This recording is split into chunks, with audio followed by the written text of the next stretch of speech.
Hello, and thank you for joining us. My name is LeNá Powe McDonald. I'm Associate Commissioner for Academic Relations at the SEC, and I'm joined by Dr. Asim Ali and Dr. Lindsey Doukopoulos. Dr. Ali is Executive Director of the Biggio Center for the Enhancement of Teaching and Learning at Auburn University, and Dr. Doukopoulos is the Associate Director for Educational Development at the Biggio Center. So thank you both for joining us. So as a bit of background, this course came up somewhat organically after a cold call as we were re-energizing our AI efforts under the SEC's AI consortium. I was looking for information on how to partner with more campuses and contacted Dr. Ali. From there, we learned that Auburn University had just started a course called Teaching with AI at Auburn. This course was focused on helping prepare teachers for in-class concerns related to artificial intelligence. So after that, I asked, kind of threw a wide shot, a big question at him and said, what about doing something like this for the SEC? Is there a way that we can make this Teaching with AI in the SEC? And he obliged. And here we are. So what we'll do today is go over just some brief touch points about the course and allow you all to tell us even more about your work and about perhaps why this is important. And so tell us how this course works. Dr. Ali? Yeah, sure. If I can add a little bit kind of background on that, I teach, in addition to my administrative responsibilities, I also teach in our College of Business at Auburn and Harvard College. And I was wrestling with the same questions that faculty across the Southeastern Conference are wrestling with, which is, how do I teach my students in this, in knowing that they have these tools available to them that can unguided can be used, in not the best ways in terms of their engagement with the class. And so that's a question that I wrestled with before the start of the spring semester, as ChatGPT had just been announced. And when our leadership team was meeting in the Biggio Center, we said, how can we approach this for all faculty? Because many faculty at Auburn are dealing with the same situation. And something unique about the Biggio Center is that in addition to educational development, which is overseen by Dr. Doukopoulos, we also have other units that support the instructional technology on campus with our Canvas learning management system, as well as Auburn Online. I was the founding director of that about 10 years ago. So we have a team that's whose expertise is developing online courses with instructional designers and creative designers, as well as faculty development experts. Pairing those together really speaks to the strength of how we brought these units together in 2020. And it allowed us to really leverage that expertise in the special and creative way that we work together. And so the way the course is developed is fully online, fully self-paced. There's no requirement to be at a particular time and place in order to be able to glean the knowledge. And when we talk about transformational technologies or platforms or tools, such as what generative AI is kind of proving itself out to be, there's ups and downs certainly in terms of how it could play out. But this idea of being able to engage with it at your own time, at your own place, is allowing that to be, designed in a way that allows you to kind of take it at your own pace, which is really important, I think, when it comes to these kinds of transformational tools. And that's the way this course is designed. Yeah, and in terms of the experience of the course, it was really important to us to make sure that the course featured as up-to-date research as we could find in approaching these tools. So a lot of the early modules are really just sort of taking stock of where we're at in terms of the capabilities that these generative AI tools in particular are allowing folks to engage with.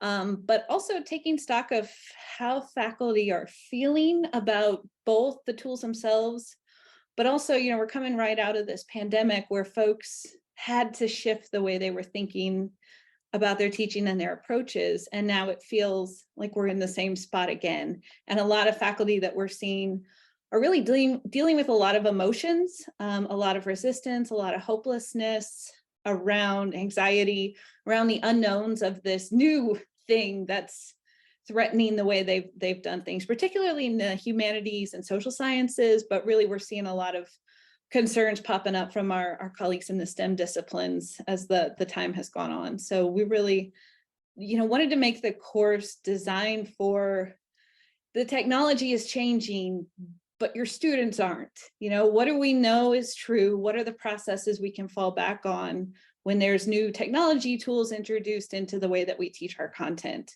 So really asking faculty to think about this the way they think about a new breakthrough in their discipline.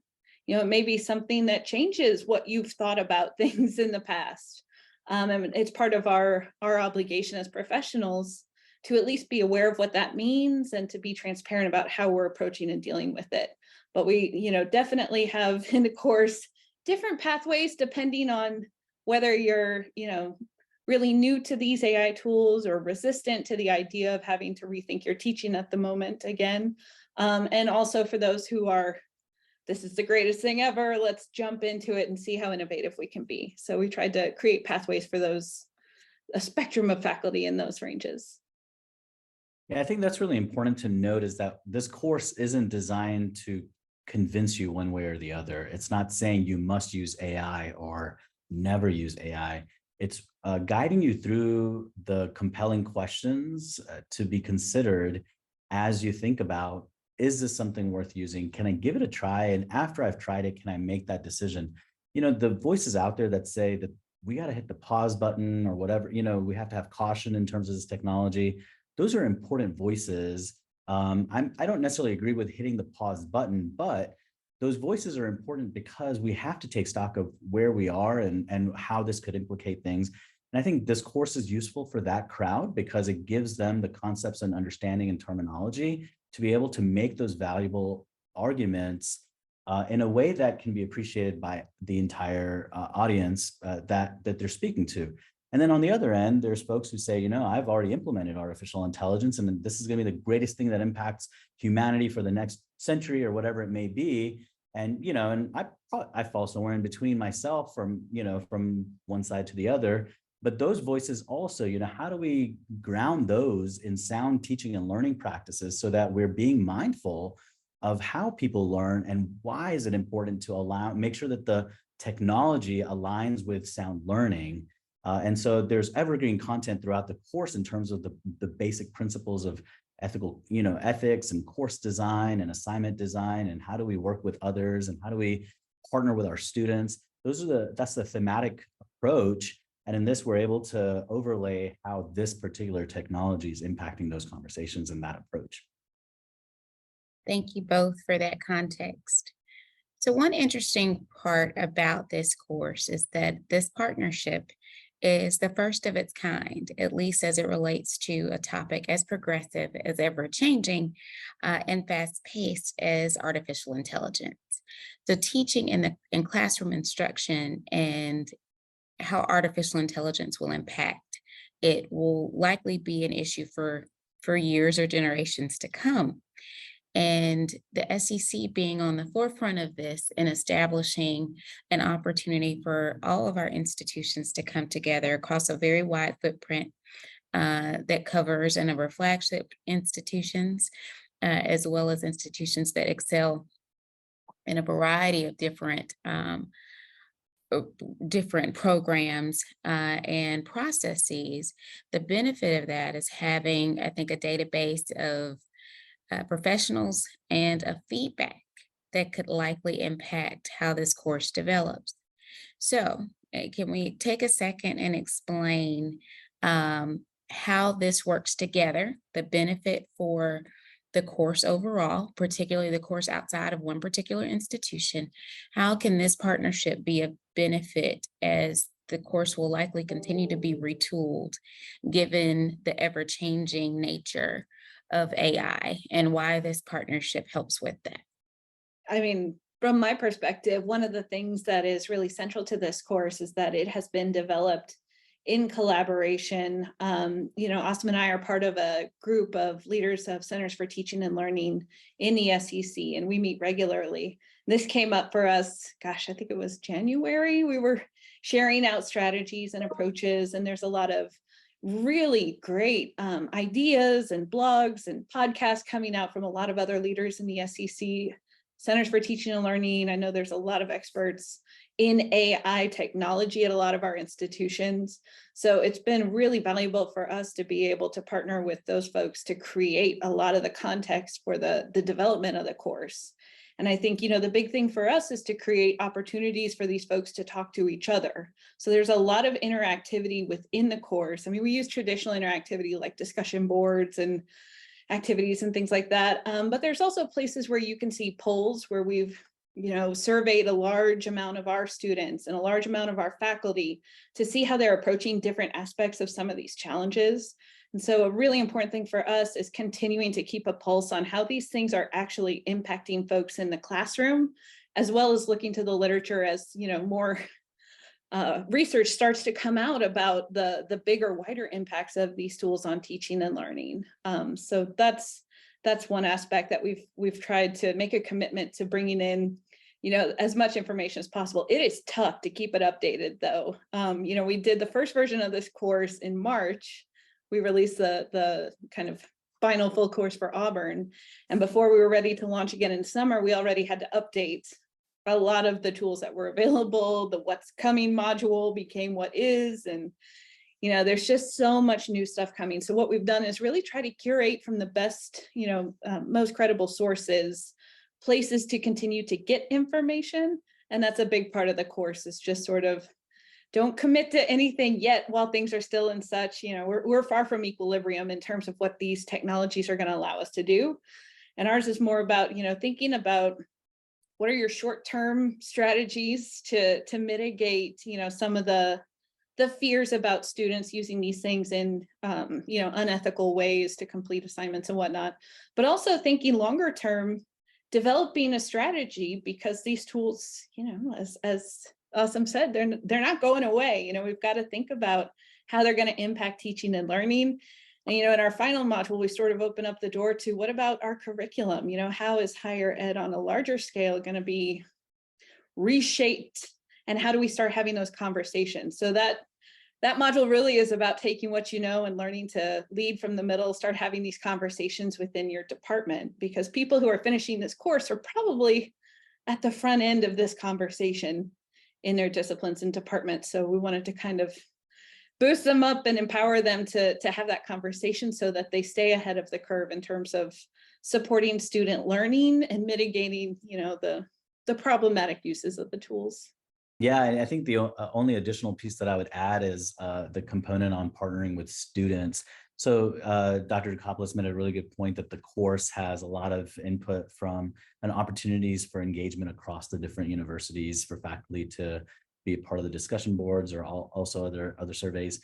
But we also have, partnering with students. So how do we incorporate the student voices on our campuses?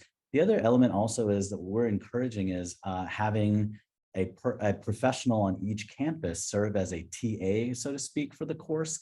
And what that's enabling us to do is, first of all, build a network of folks across the Centers for Teaching and Learning or other, AI consortium members across the different SEC institutions to communicate regularly in context of how are our faculty engaging with this course and what kind of responses are we seeing to the different content. But then it also empowers people at each institution to see what their faculty are submitting and then use that to inform the work that they're doing on their own campuses. So this course really serves as a catalyst as well as a platform for not only having this important conversation about artificial intelligence, but also how do we use those conversations to think about other ways that can be specific to the cultures of the different institutions to create additional programming and conversations that are happening on those campuses. Both of you touched on a couple of things that I want to go back over for sake of explaining how the process works. We've had several questions come in to our office at the SEC about how to enroll or get additional information on individual campuses. And I think it's important to note that both the directors of Centers for Teaching and Learning and the AI Consortium meet regularly. The AI Consortium it's comprised of individuals in teaching and learning spaces, as well as AI research spaces, and a couple of other fields. And so given the wideness or breadth that is AI, it's important to have all of those boxes checked in terms of having both someone that has direct relationships with faculty, as well as someone on campuses, even if it's not the same person or same individuals, who have a different understanding or background on the technical side of AI. And so what we've done through establishing a process for the course to be implemented is if there are questions that if you can't find your teaching and learning director, center director, or your appropriate AI consortium member on campus, you can reach out to us here at the SEC by way of my email, lmcdonald@sec.org.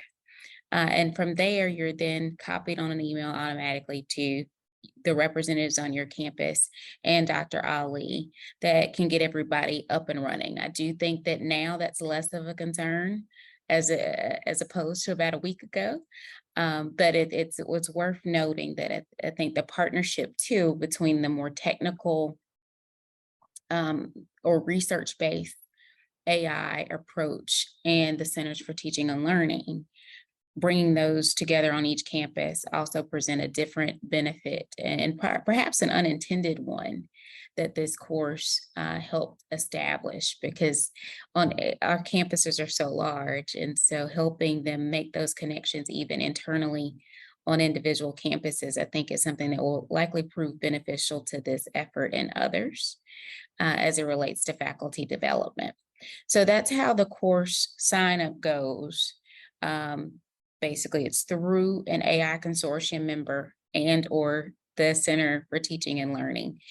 Or you can come to the SEC office and we then would kick it back, for lack of a better term, to your campus. And then there's a group upload, depending on the additional investment out for the course outside of the SEC's initial investment for the cohort. Each campus can expand their cohort, and this will likely continue for some time as we get going and get increased energy and information behind it. But the benefit of doing this course, as opposed to perhaps even establishing something separate, is that this now can be used for research going forward. As mentioned, actually being able to reference that was able to help establish the course can now be helped to retool the course as needed.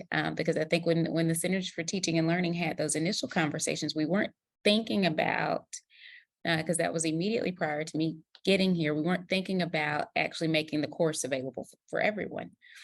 And then with our unique charge, which started pretty much my second or third day on the job, branching it out also makes this now a little bit more official, and that data is likely more impactful or helpful as we add individuals to it. So can you all tell us a little bit about perhaps the benefits that haven't already been mentioned of this course? Again, the shared data, research, if there's anything you want to touch on there. Similar concerns across our campus platforms and the populations we serve, as well as perhaps the communities that they're in, not solely faculty, but the roles that faculty play throughout the communities that they're in. Of course, the teaching aspect and the research aspect, but the service aspect to each of our communities is also helpful. And then partnerships. How can this lead to additional partnerships within or outside of the conference? So just those, I think, key areas, and any others that you want to add. We can start with Dr. Ali. Again, the shared research, similar concerns across platforms and constituencies, and then the opportunities for partnerships. Yeah, so certainly as the advantage that we have is that because of the way the disciplines work, a lot of our SEC colleagues within disciplines know each other, hopefully, and where they may not, this course can be a tool for that facilitation as well. Like we mentioned, the discussion boards allow collaboration across multiple campuses and engagement across multiple campuses.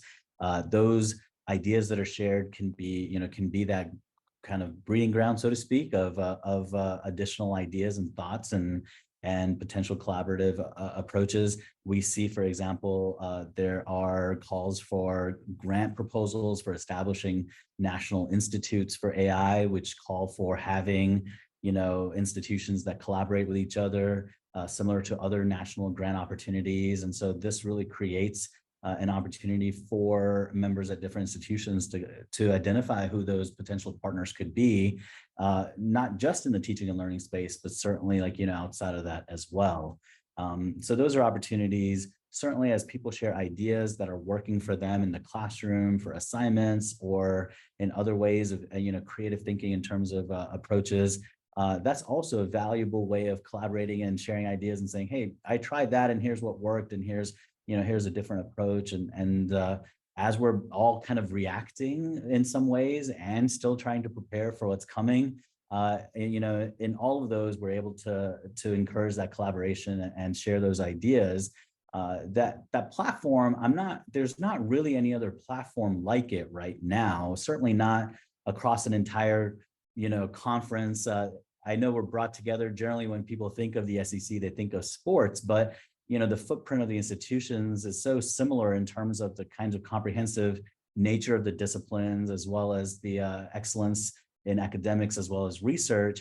And so the peers, they get along better because of that, because they're working at a similar high level.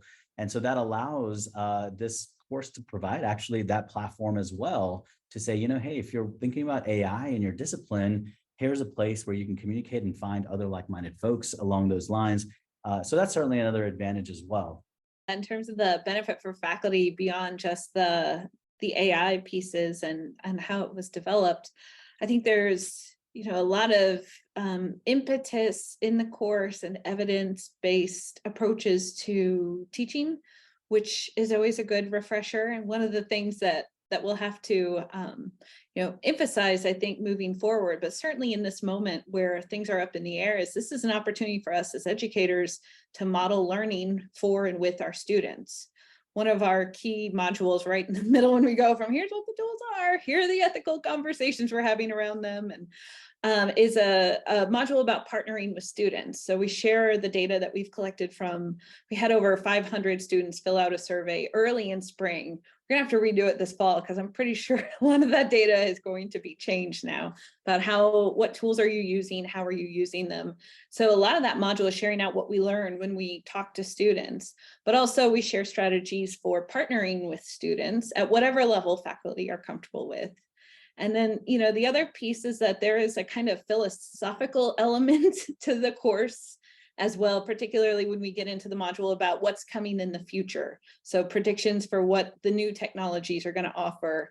We launched a course and then the announcement about GPT-5 came out about how it'll be able to create multimedia, generate multimedia videos on different topics just from a single written prompt, just kind of wild things beyond our imagination from where we were a year ago. I think now we're all starting to open up our minds a little bit more about what might be possible. But that module really focuses on giving us a chance to think about, one of our collaborators on the course is Boris Stipa, who's led the Sentient Syllabus Project, which has been one of the resources that we have really learned a lot from collaborating and talking with him. We feature interviews and things like that in the course. But he talks about how a human sentience is the thing that's supposed to differentiate an artificial intelligence from a human intelligence. I heard a Harvard researcher this weekend, there was a conference on AI, say human intelligence is sunlight, artificial intelligence is moonlight. And if you start trying to use moonlight to do what sunlight is supposed to do, you're going to have problems. But if you're using moonlight to illuminate things that would otherwise be kind of dark, or, you can produce more from the moonlight, it's a good way to think about it. But it also, I think it's comforting to think about the fact that there are things that we are always going to need our human intelligences to do. And sort of stripping out what can be productively and ethically offloaded onto some of this new technology is a really exciting question that I hope faculty feel empowered to consider, if not, jump into with both feet running. But I think those conversations help open up our minds a little bit, thinking to the future and what it might look like. Thank you. I think all of this information is most helpful.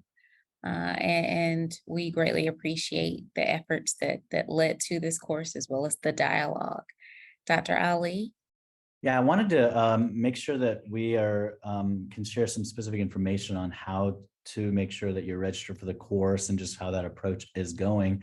So the course is delivered from the Canvas catalog platform at Auburn University, and any member institution can submit names for people to be enrolled in that course.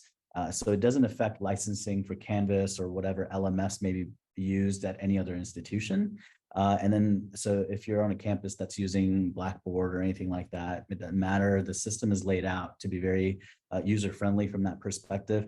The second part is, so when those names are submitted, they get added into the course. If there are institutions that want to use more licenses than what the SEC has already procured, then that's a conversation that we can have directly with that institution or through the SEC, depending on, our goal is to try to make sure that as many people can have access to this course as possible, so that the conversation that's happening in those discussion boards is richer, and it's empowering more faculty to be ready for the conversation that's happening.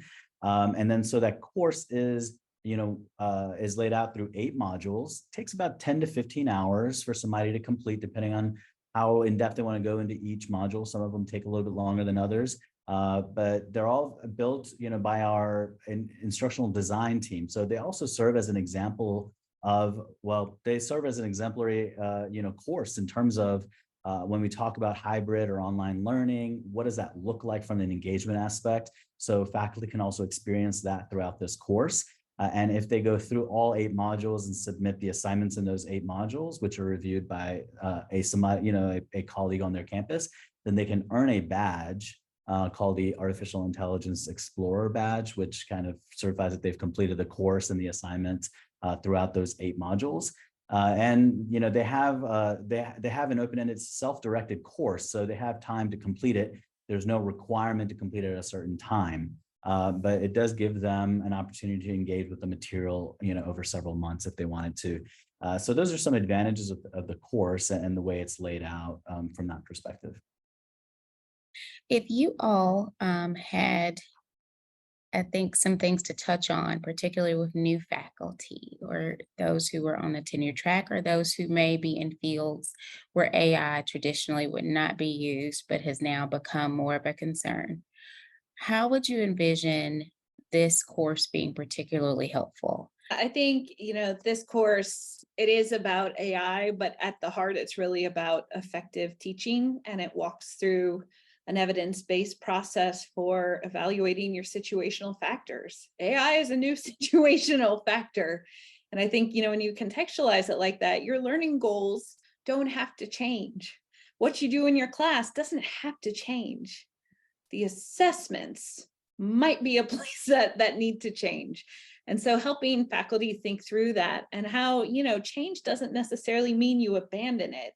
It can mean you add on different elements. It can mean you change the way that you grade things and play with the points to change the kind of motivation for different kinds of assignments. So I think where this course is helpful, number one, it's a really good introduction to backward design-based pedagogy, but it also helps faculty think about really important things related to inclusion, keeping up to date with your discipline, both in terms of the technology as well as the insights and things relevant to the knowledge content of your discipline, partnering with your students, and then sharing a voice in your department about what is happening in your courses and how the experience students have in your colleagues' courses, there needs to be some alignment.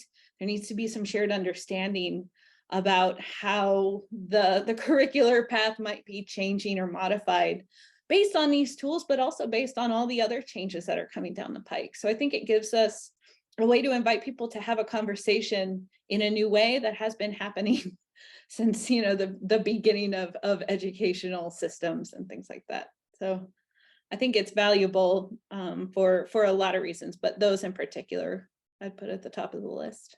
It's also grounding.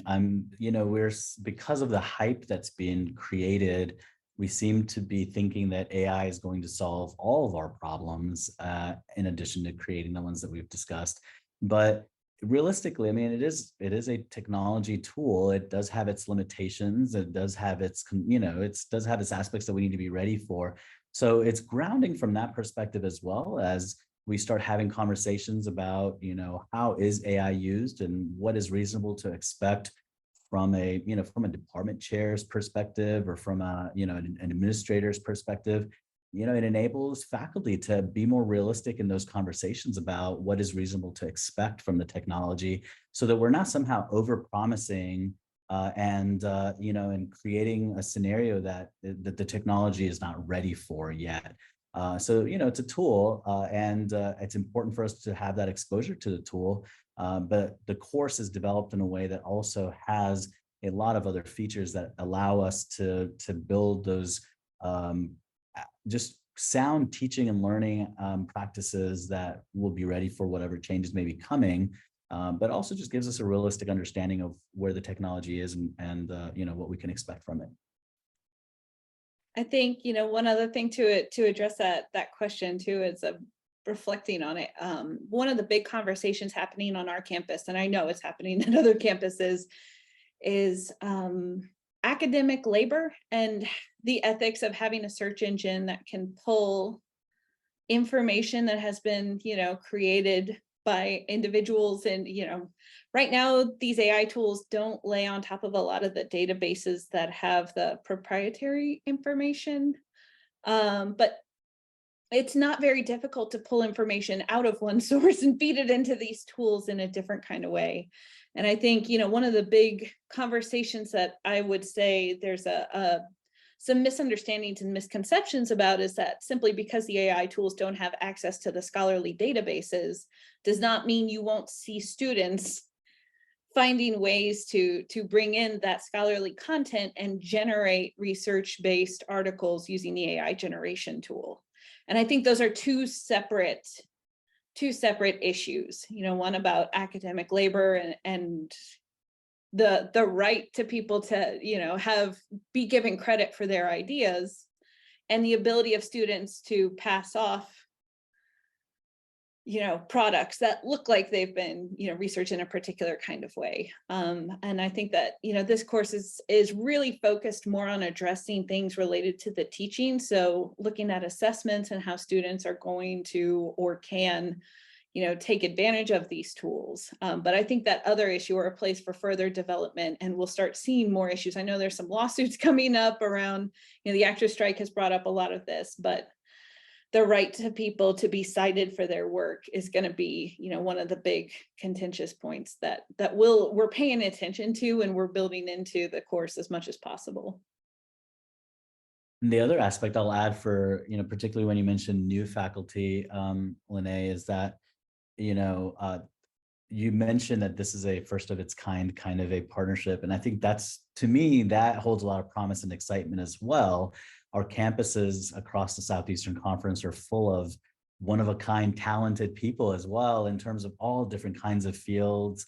And so as people are going through and developing their expertise or further refining their expertise, you know, knowing that there is a conference-wide commitment to elevating their work, to building that community, to building that collaboration across campuses.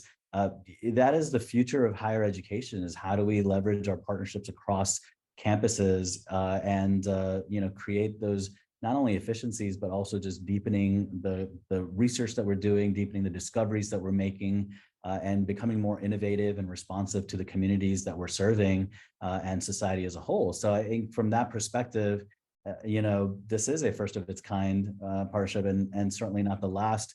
AI in this example, it could be a lot of other things in terms of neurodegenerative, degenerative kinds of diseases, research around medical discoveries, research around all different kinds of just incredible opportunities for research and collaboration across so many different types of topic areas. So along all of those lines, I think it really opens up an exciting future for the Southeastern Conference, really to be the first maybe in terms of how we set that model for collaboration. And perhaps one of the final notes and one of the neatest points to me about this course, although not very technical, is that each institution can log in using their email address from their institution. So there is even though there's a great connection to Auburn, there's also a bit of autonomy that allows institutions or educators at institutions the opportunity to show some pride in their participation and interaction with other people across the conference while still representing where they are. And I think that that's a unique benefit, and we thank you for that, because it allows, I think, a different pride to be shown across the platform, and then also it allows us the opportunity to see just how engaged everyone is from a variety of institutions, and how that engagement can be used to hopefully launch other partnerships, conversations, initiatives, and opportunities. Absolutely. And there is one last note about the interactivity piece. At the end of each module, there's a feedback survey. We're getting great feedback from the folks who are going through already about things we need to add. A lot of the discussion board posts are places where folks are sharing out tools they're using, exercises they're using. So one of the biggest values is that place where we're getting feedback from the participants, and we're using that to implement and iterate the design of the course as well. So we invite folks to please share that feedback, because we are paying attention to it. Thank you all so very much. We greatly appreciate it. Is there anything else? We've been hearing from a lot of non-SEC schools as well. I don't know what implications that has for the football schedule, but we're certainly happy to facilitate their access to the AI learning. Well, it's always good if everyone can learn from us.